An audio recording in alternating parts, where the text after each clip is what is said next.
সমাজ, মুরব্বী সমাজ, যুব সমাজ, পর্দার আড়ালের মা বোনেরা, ছোট ছোট মাসুম বাচ্চারা, মহান আল্লাহ তাআলা আমাদেরকে আজকের জান্নাতের বাগানে আসার বসার তৌফিক দিয়েছেন।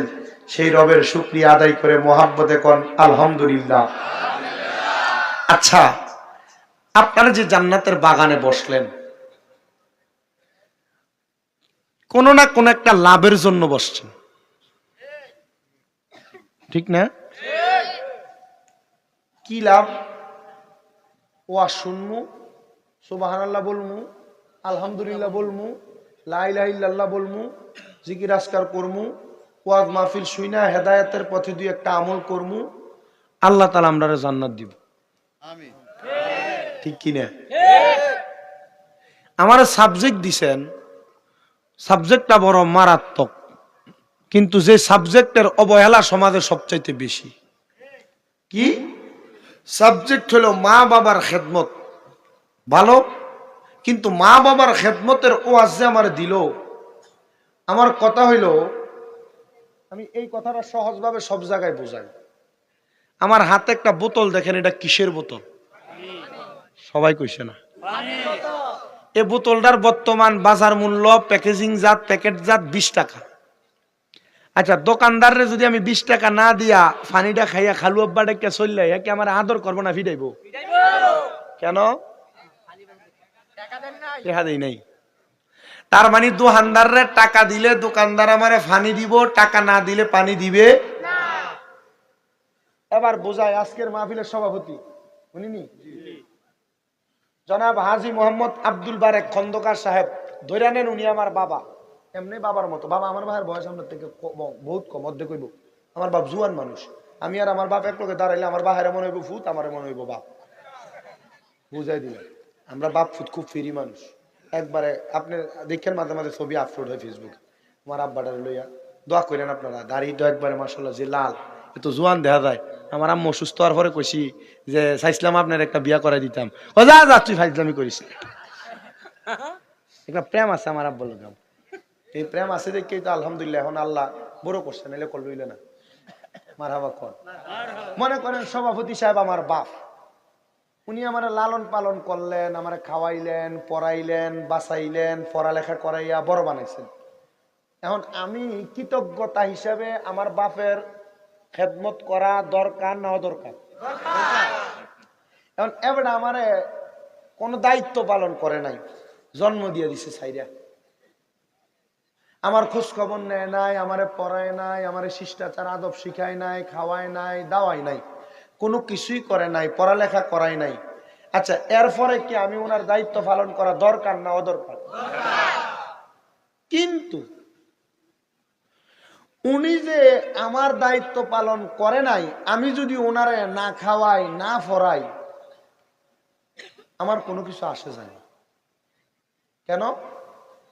কারণ হইল, একটা মা বাবা সন্তান জন্ম দেয় শুধু সন্তান বড় হইলে কামাই করে খাওয়াইব এই জন্য না, সন্তান বড় হইলে তার খেদমত করব এই জন্য না। আর যদি এই জন্য হয়, মা বাবার কাজ হইল ওই সন্তানটারে এমন ভাবে গইরা তোলা যেন বৃদ্ধ বয়সে ওই মা বাপ সন্তানের কাছে অবহেলার পাত্র না হয়। তাইলে পানিওয়ালারে, দোকানওয়ালারে 20 টাকা দিলে সে আমারে পানি দিবে। মা বাপ আমার জন্ম দেওয়ার পর ওনাদের উপর শরীয়ত, তরিকত, হাকিকত, মারেফত বাদ, শুধু শরীয়ত ইসলামের মৌলিক যে দায়িত্ব, ওনারা যদি ওই দায়িত্ব পালন করে তাইলে আমি ওনার খেদমত করবো। আর নসেত ওনার কর্মই আমাকে কামা তাদিনু তুদান, ওনার কর্ম আমারে যেমন কর্ম তেমন ফল দিয়ে দিব। কেমন? আল্লাহর নবী বলেন, মহিলার শোনে না পর্দার আড়ালে, এ দুনিয়ার মা বাবারা, কোন মা বাবা সন্তান জন্ম দেওয়ার পর মা বাবার দায়িত্ব শেষ হইয়া যায় না। নবী আমার বলে, মা বাবা সন্তান জন্ম দেওয়ার পর একটা মা বাবার ওই সন্তানের উপরে 5টা দায়িত্ব। আবার কোন কোন হাদিসের মধ্যে নবী আমার বলে 6টা দায়িত্ব। সাহাবায়ে কেরাম আমার নবীরে প্রশ্ন করি, ইয়া রাসূলুল্লাহ, ইয়া হাবিবাল্লাহ, নবী গো আপনি নবী বলেন না মা বাবা সন্তান জন্ম দেওয়ার পর কি কি দায়িত্ব? নবী আমার বলে, এক নাম্বার, কোন মা বাবা যখন কোন সন্তান জন্ম দিবে, ওই সন্তান জন্ম নেওয়ার পরে একটা মা বাবা তার সন্তানের ডান কানের মধ্যে আজান দিবে, ছেলে সন্তান হলে বাম কানে একামত দিবে। এটা হলো মা বাবার এক নাম্বার মৌলিক দায়িত্ব। দুই নাম্বার, যখন কোন মা বাবা সন্তান জন্ম দিবে তার দুই নাম্বার দায়িত্ব হলো যখন 7 দিন অতিবাহিত হয়ে যাবে, 7 দিনের দিন সন্তানের মাথার চুলগুলা কামায় দিবে, সন্তানের মাথার চুলগুলা মুন্ডায় দিবে।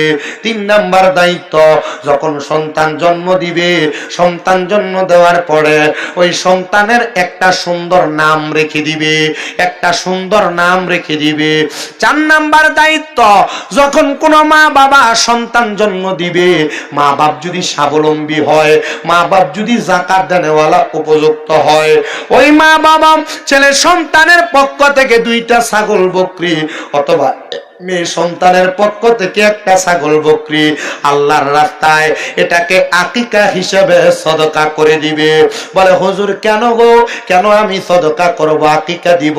বলে যখন ছাগলের গলার মধ্যে ছুরি চালায়া দম দেওয়া হয়, আমার আল্লাহ তাআলার ওই বান্দার আকিকা দেওয়ার কারণে ওই রক্তের সাথে বান্দার শরীরের রোগ বালা মুসিবত গুলা আমার আল্লাহ দূর করে দেয়। কষ্ট হইতেছে? ওয়াজ বুঝতেছেন? আমার পরে তো আশিকি হুজুর আসবে, সুন্দর ওয়াজ করবে, একটু মহাব্বতে আমারটা শোনেন। কিন্তু বয়স কম অনুযায়ী বুড়ো হয়ে গেছি আমি। আওয়াজের বয়স হিসাব করছি, 17 সাল থেকে ওয়াজ করলে 17, 18, 19, 20, 21, 22, 23, 24, 25, 26, কত হয়েছে? 10 বছর রানিং। আমি গাড়ি চড়তে আমার মাথাটা ভিতর দিয়ে বুড়ে গেছে, উঁচে দিয়ে ধোয়ান খাবারটা ঠিক আছে। কালকে মাহফিল করছি মৌলভীবাজার শ্রীমঙ্গল কইরা বাড়িতে সকাল 7টায়, ঘুম মনে 1টা পর্যন্ত, এই পর্যন্ত আর ঘুমাইছি না।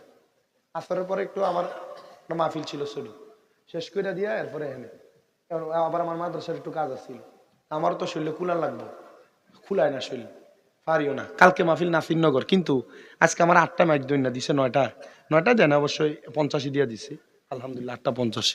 কিন্তু আমি আমার কালকে পরীক্ষা, কামেল ফেকার ফাইনাল পরীক্ষা কালকে এবং লাস্ট পরীক্ষা এটা। আমি আমার পরীক্ষা ভালাই দিয়ে আপনাদের এখানে আইছি, খুব কষ্ট হয়েছে, কিন্তু আসছি যে আপনারা যদি আমার কথাগুলো শোনেন, আমি হানতে যাই একটু পড়তে হইব। দিনে মাত্র 2 ঘন্টা পড়ছি, এ পড়া দিয়ে আমার কাম হইতো না, আমার আরেকটু পড়ার সময় আছে। তো আমি আপনাদের কাছে যদি কথাগুলো বলি, আপনারা যদি শোনেন মানেন, তাহলে লাভ হইব, ঠিক কিনা? মানে আমার এই বয়সে আমার প্রেসার বেশি পড়ে যাচ্ছে, 6টা মাদ্রাসা চালাই, জোরে কয় না তো, আর অনেক তো একবার চোখ দিয়ে খায়ালাম, মা 6টা।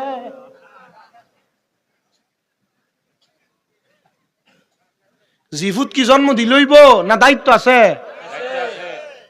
এ ফোলার আপনি দায়িত্ব পালন করছেন না, তো ফোলা বাত না দিলে আপনি ফোলার লেগে বিচার বন, তো লাভ হইল কি? আপনি তো দায়িত্ব পালন করেন নাই, আপনি যে কর্ম করছেন ফোলার লেগে বাতও দেয় না, ভিসা দিও ফিডে, কথা কয় না। বলে হুজুর এলাই কি ফিরতে পারবো? জি না, সাবধান। মা বাবা দায়িত্ব পালন করুক আর না করুক, কোন সন্তান মা বাবার সাথে অসৎ ব্যবহার করা যাবে না। প্রিয় মুসলমান ইমানদার, আল্লাহর নবী বলেন, হে দুনিয়ার উম্মতের দল শোনো, সন্তান জন্ম দেওয়ার পর মা বাবার 4 নাম্বার দায়িত্ব শুনলে, আবার 5 নাম্বার দায়িত্ব। নবীজি কোন দায়িত্ব আপনি বলেন? আল্লাহর নবী কয়, সন্তানটা যখন প্রাপ্ত বয়স্ক হয়ে যায়, ওই মা বাবা যেন তার সন্তানকে কোরআন শিক্ষা দেয়। কোরআন শিক্ষা দেওয়ার কারণে ওই মা বাবার সন্তান দুনিয়ার জমিনের মধ্যে এমন সম্মানিত হয়, আমার আল্লাহ তাআলা সন্তান কোরআন শিক্ষা গ্রহণ করার কারণে সন্তানের যেমন দাম বাড়ায়া দেয়, ওই সন্তানের মা বাবার দামও তেমন বাড়ায়া দেয়। সন্তানের মা বাবা ময়দানে মাশরে নূরের পোশাক নূরের টুপি পইরা ময়দানে মাশরে উত্তোলন হয়ে যায়। প্রিয় মুসলমান ইমানদার, এ চান্নাগের চরের বাবারা, পর্দার অন্তরালের মা বোনেরা, সন্তান তো জন্ম দিলা দুইটা ছেলে তিনটা মেয়ে, এক দুইটা করে সন্তান জন্ম দিলা কথা সত্য, তোমরা যারা দায়িত্ব পালন করো নাই, নাম রাখছো সত্য কথা, টিকা দাও নাই, চুল কামাইতে পারো নাই, দায়িত্বগুলা সুন্দরভাবে লালন পালন করতে পারো নাই। প্রিয় মুসলমান, একটা সন্তানের মা বাবা যদি ওই সন্তানকে কোরআন না শিক্ষা দেয়, ওই সন্তান তার কাল ময়দানে মাশরে প্রশ্ন করা হবে ফুলসিরাতের পারে দাঁড় করায়া, এই সন্তান জবান দ্বারা কেরাতুল কোরআন, তোমার জবান দ্বারা আল্লাহর কোরআন তেলাওয়াত করো। সন্তান ডাক দিয়া বলবে, রে এ দুনিয়ার মানুষ শুনো, এ ফেরেশতার দল শোনো, আমার মা আমার আব্বা আমারে কোরআন শিখায় নাই, তো আমি শিখবো কেমনে? তখন ফেরেশতারা বলবে, এই সন্তানের মা, মনে করেন আমার মা বাবা আমারে কোরআন শিখায় নাই, আমার মা বাপরে ডাক দেয়া হবে, এ শামীম দাদার আম্মা, শামীম দাদার আব্বা, আসো আসো গো, দুনিয়ার জমিনের মধ্যে থাইকা তুমি তোমার সন্তানকে কেন কোরআন শিক্ষা দাও নাই? তখন আমার মা আমার বাবা যদি বলে, দুনিয়ার ব্যস্ততায় থাকার কারণে আমি আমার সন্তানকে কোরআন শিখাইতে পারি নাই, হাই রে হাই, তখন আমার আব্বা জানকে ডাক দিয়া ওই ফুলসিরাতের মধ্যে লম্বা কইরা আমার আব্বা জানের হাতগুলাকে একপারে দেওয়া হবে, পাগুলাকে আরেক পারে দেওয়া হবে। কোন মা বাপ যদি তার সন্তানকে কোরআন শিক্ষা গ্রহণ না করায়, ওই সময় ওই সন্তান তার বাবার বুকটার ভিতরে পাড়া দিয়া ফুলসিরাতটা পার হবে, বুকটার মধ্যে পাড়া দিয়া। মুরব্বী সমাজ, যুব সমাজ, পর্দার অন্তরালের মা, তোমরা যারা তোমার সন্তানকে কোরআন শিখাও নাই, ইংলিশ মিডিয়ামে পড়া অসুবিধা নাই, বাংলা একাডেমিতে পড়া অসুবিধা নাই, তোমার সন্তানকে তুমি কিন্ডারগার্টেনে পড়াও, আমার কোনো অসুবিধা নাই, তবে আমার একটা আবদার, তুমি তোমার সন্তানটারে কমপক্ষে আল্লাহ তাআলার কোরআনটা শিখাইবা। যদি না শিখাও, যেই সন্তান তোমার গায়ে একবার পা লাগলে 2-3 বার সালাম করে, ওই সন্তান তোমার বুকের মধ্যে পাড়া দিয়া ফুলসিরাতটা পার হবে। এবার আপনারা বলেন, সন্তানের দায়িত্বগুলা মা বাবা জান্নাতে যাওয়ার জন্য পরিপূর্ণভাবে আদায় করার দরকার আছে না নাই? কোরআন শিখাও ছেলে মেয়েকে, ওহে মুসলমান, জানে কবজের সময় তোমার হইবে রে আসান, বলো কোরআন শিখাও ছেলে মেয়েকে, ওহে মুসলমান, জানে কবজের সময় তোমার। ওরে একটি ছেলে আলেমে হলে পড়বে কোরআন মৃত্যু কালে, বলো একটি ছেলে আলেমে হলে পড়বে কোরআন মৃত্যু কালে, হায়রে দূর হবে বিয়াদবে শয়তানে থাকবে রে ঈমান, দূর হবে বিয়াদবে শয়তানে থাকবে রে ঈমান, জানে কবজের সময় তোমার হইবে রে আসান, বলো কোরআন শিখাও ছেলে মেয়েকে, ওহে মুসলমান, জানে কবজের সময় তোমার হইবে রে আসান। একটি মেয়ে আলেমা হলে আরে পড়বে কোরআন মৃত্যু কালে, বলো একটি মেয়ে আলেমা হলে আরে পড়বে কোরআন মৃত্যু কালে, দূর হবে বিয়াদবে শয়তান থাকবে রে ঈমান, দূর হবে বিয়াদবে শয়তানে থাকবে রে ঈমান, জানে কবজের সময় তোমার হইবে রে আসান, বলেন জানে কবজের সময় তোমার। প্রিয় মুসলমান ইমানদার, শুনো, অন্তরের কান লাগা শোনা রে, আল্লাহর নবী রাহমাতুল লিল আলামিন নবী বলে, এই 5টা দায়িত্ব ছাড়া মা বাবার উপর সন্তানের আরো একটা দায়িত্ব আছে। ইয়া রাসূলুল্লাহ, ইয়া হাবিবাল্লাহর কি দায়িত্ব আছে? নবী আমার বলে 2 নাম্বার 6 নাম্বার দায়িত্ব হলো, যখন একটা সন্তানের বয়স 7 বছর হয়ে যাবে, ওই 7 বছর হওয়ার পরে পড়ে যেন সন্তানের মা বাবা তার নামাজের কথা বলে। এখন বাপে কেমনে ফুতের নামাজের কথা কইব? বাপে নিজে বেনামাজি, নিজে নামাজ পড়ে না। আপনারা কোন এমন মার্কা বাবা সমাজের মধ্যে আছে না নাই? তো তুমি নিজে নামাজ পড়ো না, সন্তানকে ইসলামপন্থী বানাও না। সন্তান কেমনে তোমার বাদ দিব? সন্তান শুধু গান বাজনা নিয়ে ব্যস্ত থাকে, সন্তান টিভি মোবাইল নিয়ে ব্যস্ত থাকে, সন্তান শুধু দুনিয়ার অপকপটে কাজ নিয়ে ব্যস্ত থাকে।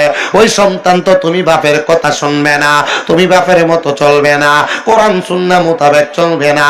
এই জন্য একটা সন্তানের বয়স যখন 7 বছর হয়ে যায়, মা বাবা যেন সন্তানকে নামাজের কথা বলে।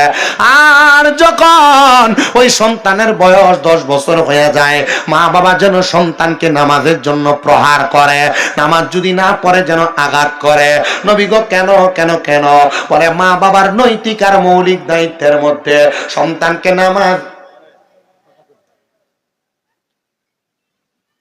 সন্তানকে নামাজি বানানো, এটা মা বাবার দায়িত্ব রে। কোরআন হাদিস শিখনেওয়ালা, নামাজ পড়নেওয়ালা একটা সন্তান কোনোদিন তার মা বাপরে কষ্ট দিতে পারে না, মা বাবার কলিজাতে আঘাত দিতে পারে না, মা বাবার মনে কষ্ট দিতে পারে না, মা বাবার কথা না শুনতে পারে না। এখানে যে ছোট ছোট বাচ্চারা আছো, এখানে যে যুবক ভাইরা আছো, আমরা অনেকে আছি মা বাপ মাঝে মাঝে আমাদেরকে কোনো কাজের কথা বললে আমরা পারতাম না বলে মা বাবার কাজটার অবহেলা করি। খোদা কি কসম করে বলি, জীবন ধ্বংস, তোমার জীবন ধ্বংস। এই জীবনের কোনো দাম নাই যে সন্তান দিয়া মা বাবার কোনো উপকারে আসে না। আল্লাহর নবী কয় ওই ব্যক্তির কপাল মন্দ, ওই ব্যক্তি হতভাগা, ওই ব্যক্তি কপাল পোড়া। নবী গো কারে আপনি 3 বার বললেন কপাল পোড়া?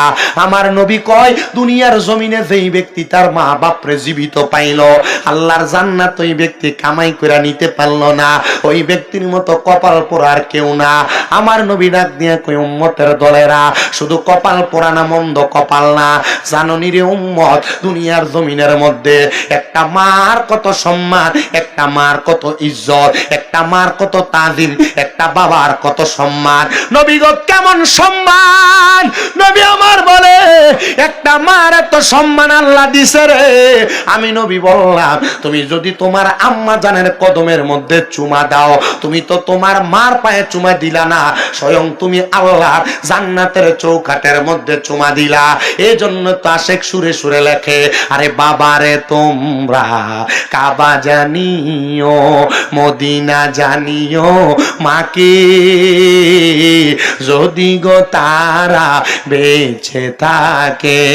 নবী বলেন আমি সেবি নাই, সেবিতে পারি নাই, আমি সেবি নাই, সেবিতে পারি নাই, সেবিও আমার উম্মত, সেবিও আমার উম্মত। বলেন না বাবাকে তোমরা কাবা জানিও, মদিনা জানিও, মা যদি গো তারা বেঁচে থাকে। নবী বলেন আমি করি নাই, করিতে পারি নাই, আমি করি নাই, করিতে পারি নাই, পিতা মাতার খেদমত করিও আমার উম্মত, করিও আমার উম্মত।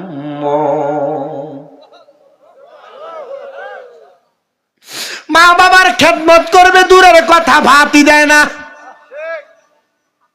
মা বাবার খেদমত করবে দূরের কথা, বউয়ের কথা শুই না কামতে কাইয়া মা বাপরে দেয়া নগদ ধমকায়। মা বাবার কথা শুনবে দূরের কথা, খেদমত করবে দূরের কথা, ভাইয়ের বউয়ের লগে ঝগড়া করে মা বাপরে জুদা করে দেয়। প্রিয় চান্নাগের চরের মানুষ, যুব সমাজ, তোমরা যারা তোমাদের মা বাবার কথা শোনো না, মা বাবার আদেশ মানো না, মা বাবার হুকুম মানো না, মা বাপরে ধমক দাও, মা বাপরে বাদ দাও না, মা বাপরে জুদা করে দাও, মা বাপরে খাওয়ানি নিয়ে এলাকায় বিচারও বসে।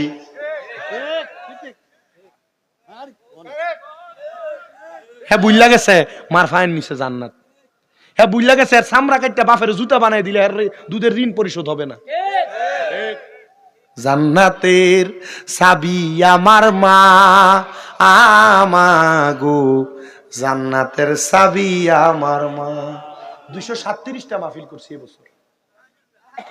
237 মাহফিলের আমার মনে হয় 200-200-র উপরে মাহফিলে শুধু সাবজেক্ট মা বাবা। কি লাগিয়া? ওই আমি এক ওয়াজের ভিতরে মা বাবার ওয়াজ করতে দেয় কানছি এর লাগি।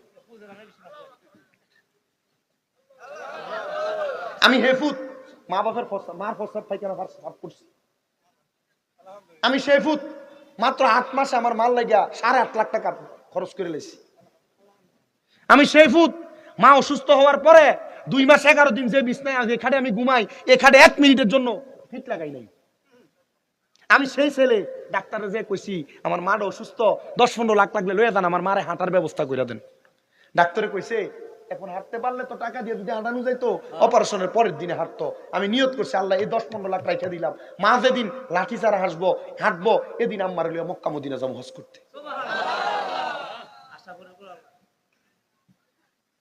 আমি এগুলো সুরে সুরে জন্য মানুষকে বলি, বুঝাই। আর এটার একটা প্রমাণ ওই তিতাস এলাকায়ও আছে, একটা না কয়েকটা আছে।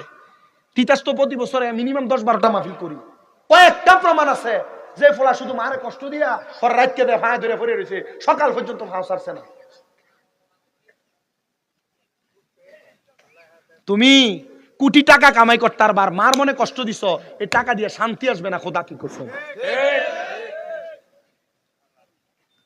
জান্নাতের চাবি আমার মা আমাগো, জান্নাতের চাবি আমার মা বলো, জান্নাতের চাবি আমার মা আমাগো, জান্নাতের চাবি আমার মা। ওরে মা যার বেঁচে নাই তার মতো দুঃখী নাই, কোনা মা যার তার মতো দুঃখী নাই, খালা ফুফু মায়ের মতো না, বলো চাচি জেনি মায়ের মতো না।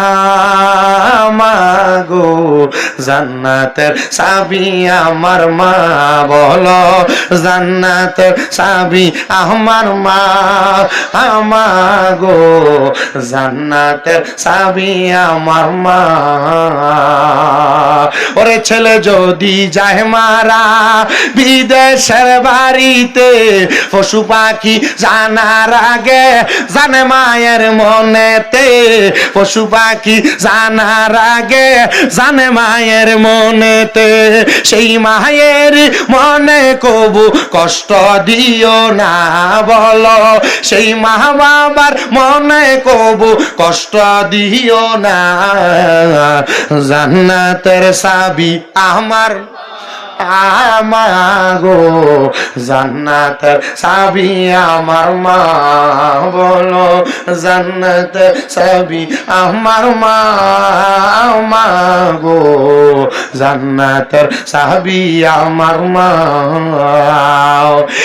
আমার এই চান্দাগির চরের বাবা, পদ্মার অন্তরালের মা, কেউ যদি ওই মা বাবার মনে কষ্ট দিয়া থাকো, মা বাপরে জুদা করে দিয়া থাকো, মা বাবার কলিজাতে আঘাত দিয়া থাকো, দাও তোমার পাও আমার সামনে দাও, আমি শামীম দাদার জিব্বা দিয়া তোমার পাও আমি পরিষ্কার করে দিব।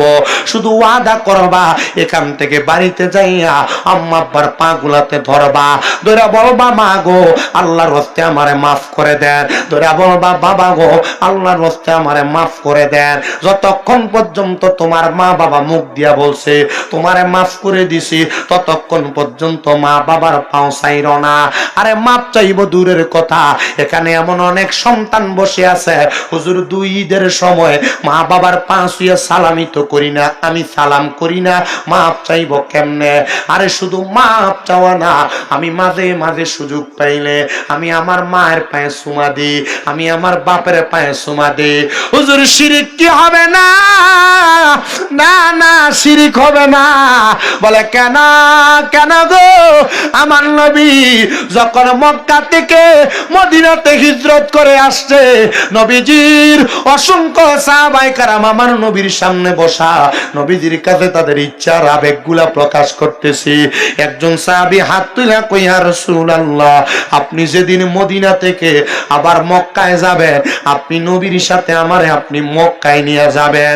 নবী আমার ডাক দিয়ে কয়, এ সাহাবী, অন্য কোনো কিছু চাও নাই, শুধু চাইছো রে তুমি আমি নবীর সাথে মক্কায় যাইবা। যাও, তোমার দরখাস্ত কবুল করা হইল, যাও, তোমার দরখাস্ত কবুল করা হইল। যখন দরখাস্ত কবুল করছে রে, অল্প কিছুদিন পরে আমার নবী মক্কার উদ্দেশ্যে রওনা করলেন, কিন্তু সাথে ওই সাহাবীটারে নেয় নাই। কে জানি একজন ওই সাহাবীর সামনে দেয়া দৌড়াইয়া ডাক দিয়া কয়ে, কিনে সাহাবী, আমার নবী না বলছে তোমারে মক্কায় যাওয়ার সময় নবীর সাথী বানায় নিয়ে যাবে। এখন তো নবী একা একা মক্কায় চলে যায়, তোমার তো সাথে নিয়ে যায় না। ওই সাহাবী দৌড়াইতে দৌড়াইতে আল্লাহর হাবিব মুহাম্মদুর রাসূলুল্লাহর সামনে যে দাঁড়ায়া ডাক দিয়ে বলে, ফিদাকা আবি ওয়া উম্মি ইয়া রাসূলুল্লাহ, নবী গো, আমার মা বাবা আপনার কদমে কুরবান হোক। নবী গো, আমি কি আপনার সাথে কোনো অন্যায় করেছি যেই কারণে আপনি আমারে আপনার সাথে মক্কায় নিয়ে যান না? আপনি না বলছেন আপনার সাথী বানায়া আমারে মক্কায় নিয়ে যাবেন। নবী আমার কয়ে, সাবি, আজকে কয়দিন হয়ে যায় তুমি মদিনা শরীফে আসো না? ইয়া রাসূলুল্লাহ, বাড়িতে আমার আম্মা অসুস্থ। আমার নবী কয়, আমি সেই খবর জানি। জোরে কোন সুবহানাল্লাহ। নবী কয়, সেই খবর জানি রে, এই জন্যই তো আমি তোমারে ছাড়া মক্কায় চলে যাই, তুমি তোমার মায়ের খেদমত করো। সাহাবী ডাক দিয়া কয়, নবী গো, মক্কা তো আল্লাহর ঘর, আমি কি আমার মার চাইতে মক্কারে বেশি প্রাধান্য দিব না? আমার মার চাইতে কি মক্কার দাম, আমার মক্কার চাইতে কি আমার মার দাম বেশি নাকি? আমার নবী ডাক দিয়া কয়, এ সাহাবী রে, তুমি কেন মক্কায় যাইবা? নবী জিজ্ঞাসা, মক্কায় যাবে কেন? সাহাবী ডাক দিয়া কয়, আর লাঠি দেবে ডারাতে দেখ না, আমি জি লাগবো দেও লাইরো না। কষ্ট হইতেছে আপনারা? ওয়াজ কি বুঝতেছেন? ওয়াজ বুঝলে ওয়াজ যথেষ্ট হবে। শোনেন, আল্লাহ কবুল করেন আপনাদেরকে, আমিন কর। মাইক ভালা, আমার কণ্ঠে আজকে জোর নাই, দোয়া করি তোমার জন্য। খুব সুন্দর সাউন্ড, আসলে মাইক ভালো। আমি গত 7 দিন কষ্ট করে ওয়াজ করছি, ওয়াজ করতে পারি। গত 19 তারিখে আমি মাহফিলই করতে পারিনি। ওই 18 তারিখে আশিকি হুজুরের পরে মাইক ধরছিলাম যে ওই যে ইয়াতে কি জানো, যমুনা কসবা, এই গভীর রাত। আমি দেখছি হুজুরই কাঁপতেছে, একবারে খোলামেলা জায়গাতে আলোচনা হয়েছে। তো আমি 1:30টায় ধইরা ওই 3:30টায় ছাড়ছি। এই ছাড়ার কারণে আমার ঠান্ডা লাগছে, আবার আইসে ঘুমাইতে পারি নাই। এরপরের দিন আমার পরীক্ষা ছিল, পরীক্ষা ছিল। এই পরীক্ষা থাকার কারণে আমার শরীর অসুস্থ হয়ে গেছে। আমি আর পরের দিন ইয়া করতে পারিনি, মাহফিল করতে পারিনি, গলা দিয়ে কথা আসেনি। আপনারা যারা আসছেন এখানে, আপনারা একটু মনোযোগ দিয়ে আমার কথাগুলো শুনেন। আমি আসলে এবছর এ সাইডে মাহফিল খুব কম দিতে পারছি, যা দিছি এইগুলার উপরে আমি চেষ্টা করতেছি 2-1টা জায়গায় কিছু কথা বলতে। তা আমার এলেম যতটুকু, এলেম অনুযায়ী কথা বলতেছি, আপনারা একটু মনোযোগ দিয়ে শুনেন। বিশেষ করে আমার অনেক ভক্ত মহিলারাও আসছে, পর্দার আড়ালে আমার মা বোনেরা আসছে, আপনারাও মনোযোগ দিয়ে শোনেন। আপনারা যা করেন মা বাবার পাটার কাছে ছোট হয়ে যান। দুনিয়ার যে জায়গায় যত বড় নেতাগিরি দেখান, আপনার ছোটরা যেন মা বাবার পায়ের কাছে হন। গত 20 তারিখে আমার এক মাহফিল কুমিল্লা পালপাড়াতে, বাবুর বাজার, ওইখানে এক আওয়ামী লীগের নেতাই, আমি আপনাদের কাছে বলতেছি, শুধু দেখেন, এলাকা থেকে ভাগা লাগে নাই, কারণ ভালো মানুষ, এলাকাতে ভালো কাজ করছে, এই জন্য ভাগা লাগে নাই। এলাকার মানুষ তারা এখনো পছন্দ করে। এর আম্মা ওসিয়ত করছে হস্তেকে আইয়া, যে ফুত্রে, এই যে ফোলাটা ওয়াজ করে শামীম রেজা, দেখছিস নি কত সুন্দর ওয়াজ করে, ফুত্রে আমি যদি মরে যাই এই ফোলাটা দিয়ে আমার জানাজাটা পড়াইছে। উনি ওসিয়ত করছে। আর ওই ফোলা মাশাআল্লাহ দিলে সুলাইমান নাম, উনি ওনার আম্মার ওয়াদা রাখতে দেয়। এলাকার মাহফিলে কইছে, হুজুর আপনি আধা ঘন্টা সময় দিলেও চলবো। আমি যাই ওয়াজ করে, আমি কইছি আপনি কিন্তু আমারে টাকা দিয়ে আর আপনার ক্ষমতা জোরে আনেন নাই। আপনি যে আপনার মার প্রেমে পাগল হইয়া আমার দাওয়াত দিয়ে না এতলা টেহা দিতেছেন, আমি কিন্তু বুঝছি বিষয়টা। ও হুজুর জি, যা লাগে তা দিমু, আরো বেশি লাগলে বেশিও দিমু, তবে আমার মার ওসিয়ত হইলে আপনি আমার মার জানাজাটা পড়াইতেন। এমন বাংলাদেশে বহুত জায়গায় বহুত পুরুষ মহিলাদের ওসিয়ত আছে, শুধু শামীম রাজা মা বাবার ওয়াজ করে আর শামীম রাজা তারা জানাজা পড়াইবে, এমন বহু জায়গার ওসিয়ত আছে। তবে আমি আপনাদের কাছে যে কথাগুলো বলতেছি কে লেগে জানেন? দুনিয়ার নেতা, দুনিয়ার রাজা, দুনিয়ার বাদশাহ, দামি বাড়ি, দামি বিল্ডিং এর মালিক মা বাপরে বাদ দেয় না, খুদার কসম তার টাকা পয়সা বাথরুমের ময়লার চাইতে নিকৃষ্ট। আর দুনিয়ার সবচাইতে নিকৃষ্ট ব্যক্তি রিক্সা চালায়, খেতে কাম করে, মেথর, মুসি, সুইপার, হের আম্মারে খেদমত করে, আব্বারে কষ্ট দেয় না, এই ফল আমার মাথার উপরে থাকবে। কারণ কি? কারণ হের আম্মারে কষ্ট দেয় না, আব্বারে কষ্ট দেয় না, হে একটা সেজদা দিলে কবুল হয়। আর মা বাপের কষ্ট দেয়, খুদার কসম হে সারা জীবন নফল নামাজ পড়লে, মক্কার ঘরে যায় হজ করলে, হাজরে আসওয়াতে 70 বার সুমা দিলে কাজ হবে না। ডান হাত তুলে বলেন ঠিক না বেঠি?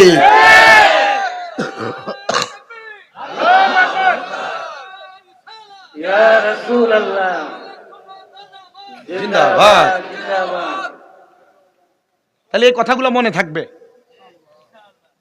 আমার নবীজি জিগাই তুমি মক্কায় যাইবা কেন? সুবহানাল্লাহ কোন না? ঠিক আছে, আমার লাগে ভালো, আমি বাচ্চা যাবো। প্রিয় মুসলমান, আল্লাহর ওই বান্দা ডাক দিয়া কই, ইয়া রাসূলুল্লাহ আমি নিয়ত করেছিলাম মক্কা যদি বিজয় হয় আমি মক্কার ঘরের সামনে যাইয়া মক্কার চৌকাঠটার মধ্যে সুমা দিমু। মারহাবা কন্যা। নবী গো আমি এই জন্য মক্কায় যাইতাম। আমার নবী কয়, সাহাবী বাড়িতে তোমার মা এখনো জীবিত? ইয়া রাসূলুল্লাহ। যাও বাড়িতে যাও, বাড়িতে যাইয়া তোমার মায়ের পাটার মধ্যে চুমা দাও রে। ওই মায়ের পায়ে চুমা দিতে বলি নাই গো নবী, আমি মক্কার কাবাঘরের চৌকাঠের মধ্যে চুমা দেওয়ার কথা বলছি। আমার নবী ডাক দিয়া কয়, জগতের মানুষ, আরে কাবাঘরের চৌকাঠ না রে, চৌকাঠ না। আম্মা আব্বার পায়ে চুমা দিলে আল্লাহর জান্নাতের চৌকাঠে চুমা দেওয়ার সওয়াব পাওয়া যায়।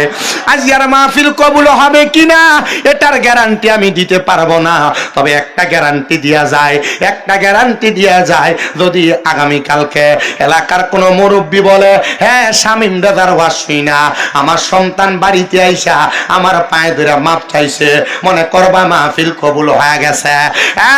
চান্নাগের চরের যুব সমাজ, কোনদিন মা বাবার সাথে অন্যায় করছো কিনা জানি না, অন্যায় করো আর না করো, আম্মা আব্বার পায়ে ধরবা। আম্মা আব্বার পায়ে ধরলে তোমার দাম কমবে না, সম্মান কমবে না, ইজ্জত কমবে না। আপনারা বলেন ইজ্জত বাড়াইয়া দেওয়ার মালিক একজন, তিনি কি? আম্মা আব্বার পায়ে ধরে মাপ চাওয়া, আম্মা আব্বার পায়ে চুমা দেওয়ার কারণে আল্লাহ আমার অল্প বয়সে বক্তা বানাইছে, আল্লাহ আমারে দিয়ে অল্প বয়সে 6টা মাদ্রাসা করাইছে, আল্লাহ আমারে দিয়া দিনের খেদমত করাইতেছে। প্রিয় মুসলমান ইমানদার রে, প্রিয় মুসলমান শোনো শোনো শোনো, আম্মা আব্বার পায়ে ধরে মাপ চাইবা। আম্মা আব্বার পায়ে ধরলে দাম কমবে না, ততক্ষণ পাঁচাইরো না যতক্ষণ মা বাবা বলছে মাফ করে দিছি। আরেকটা কথা তোমাদের কাছে আবদার করি, আমি জানি না অনেকে চিন্তা করতেছে, হুজুর যাদের বাড়িতে আব্বা আছে তারা বাড়িতে যে বাবার পায়ে ধরে মাপ চাইব, আমার তো আব্বা নাই, আমি কার পায়ে ধরে মাপ চাইব? জানি না রে কোন সন্তান রে তার আব্বা রক্ত পানি কইরা মানুষ করে দিয়া আব্বা জান এখন কবরের বাসিন্দা, ওই সন্তান কিন্তু তার বাপরে বাপ কইয়া ডাকতে পারে না। আব্বা সিরা লুঙ্গি পরছে, সিরা জুতা পরছে, এখন ওই সন্তানের কাছে লাখ লাখ টাকা আছে, কিন্তু আব্বা জান রে একটা 500 টাকা দিয়ে কিনা লুঙ্গি পরাইতে পারে না। পরাইব কেমনে? বাবা তো কবরের বাসিন্দা। প্রিয় মুসলমান ইমানদার রে, ও নবীর উম্মত, অনেক সন্তানেরা বসছে, হুজুর যাদের বাড়িতে মা আছে তারা বাড়িতে যাইয়া মার পায়ে ধরে মাপ চাইব। আমার তো মা নাই, আমি কার পায়ে ধরে মাপ চাইব? এই সন্তান, মাপ চাওয়ার মতো কোনো সুযোগ তোমার নাই। আম্মা আব্বা যদি কবরে থাকে, রব্বির হামহুমা কামা রব্বায়ানি সগীরা বইলা, আম্মা আব্বার জন্য শুধু দোয়া করবা। আল্লাহর নবী কয়, কোন সন্তানের মা মারা যাওয়ার পরে যদি ওই সন্তান রব্বির হামহুমা কামা রব্বায়ানি সগীরা বইলা মহিলা চোখের মনি কোঠার মধ্যে একটা মাছির মাথা পরিমাণ পানি চাইরা কান্দে। ওই পানি মাটিতে পড়ার আগে আমার আল্লাহ তার মা বাবার জীবনের গুনাহ মাফ করে দেয়। তোমার সন্তান তোমার মা, ও সন্তান তোমার মা বড় কষ্ট করে তোমারে মানুষ করছি।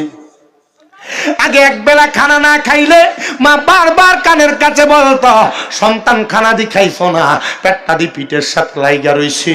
এখন 2-3 বেলা খানা না খাইলে কেউ একবারও জিজ্ঞাসা করে না। জিজ্ঞাসা করবো কে? মা দ কবরে। এ সন্তান, তোমার কাছে টাকার অভাব নাই, মা বাপরে তো একটা লোকমা খানা খাওয়াইতে পারো না, খাওয়াইবা কেমনে মা বাপ কবরে? চিন্তা করে দেখো রে সন্তান, মা বাপ যদি বাইসা থাকতো, যদি মা বাপরে প্রতি মাসে ভাত খাওয়াইতা, খাওন কোরাক বাবদ তো তোমার 2000 টাকা যদি মাসে লাগতো, এক বছরে 24,000 টাকা লাগতো। মা বাপ তোমার কাছে টাকা পয়সা চায় না, কবরে থেকে শুধু দোয়া চায়। তোমার মা বাবা লাখ লাখ টাকার জায়গা জমি দিয়া গেছে, ওই জায়গা যদি না দিয়া যাইতো